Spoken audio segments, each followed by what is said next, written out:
क्रांती news, आवाज सर्वसामान्यांचा। Surgana police ठाण्यात एसीबीची कारवाई। पीएसआय चंद्रकांत दवंगेसह खासगी इसम ताब्यात। पोलीस वर्तुळात उडाली एकच खळबळ। नाशिक लाचलुचपत प्रतिबंधक विभागाने सुरगाणा पोलीस ठाण्यात कारवाई करत पोलीस उपनिरीक्षक पीएसआय चंद्रकांत शिवाजी दवंगे यांना 20,000ची लाच स्वीकारल्याप्रकरणी ताब्यात घेतले।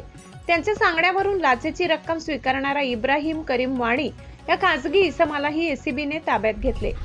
मिळालेल्या माहितीनुसार तक्रारदाराच्या मुलाविरुद्ध सुरगाणा पोलीस ठाण्यात दाखल असलेल्या गुन्ह्याच्या तपासात मदत करण्यासाठी तसेच तक्रारदार व त्यांच्या पत्नीला आरोपी न करण्याच्या मोबदल्यात सुरुवातीला 50,000ची लाच मागण्यात आली होती।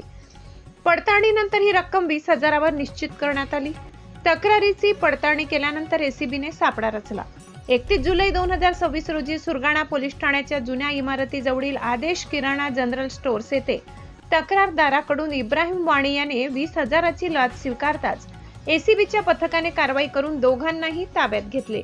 या प्रकरणी सुरगाणा पोलीस ठाण्यात भ्रष्टाचार प्रतिबंधक अधिनियम 1988 मधील कलम 7 व 7A अंतर्गत गुन्हा दाखल करण्याची प्रक्रिया सुरू आहे। ही कारवाई पोलीस निरीक्षक योगेश भास्कर शिंदे यांच्या नेतृत्वाखाली करण्यात आली। तसेच पोलीस अधीक्षक भारत तांगडे, अप्पर पोलीस अधीक्षक प्रदीप मैराडे आणि अप्पर पोलीस अधीक्षक कविता फडतरे यांचे मार्गदर्शन लाभले। नागरिकांनी कोणत्याही लोकसेवकाकडून लाचेची मागणी झाल्यास तात्काळ एसीबीकडे तक्रार नोंदवावी असे आवाहन विभागाने केले आहे। महाराष्ट्र क्रांती न्यूज साठी वृत्त संकलन विभाग सुरगाणा। अशाच नवनवीन बातम्या पाहण्यासाठी आमच्या महाराष्ट्र क्रांती न्यूज या YouTube चॅनलला लाईक करा, सबस्क्राईब करा आणि बेल आयकॉनला प्रेस करा।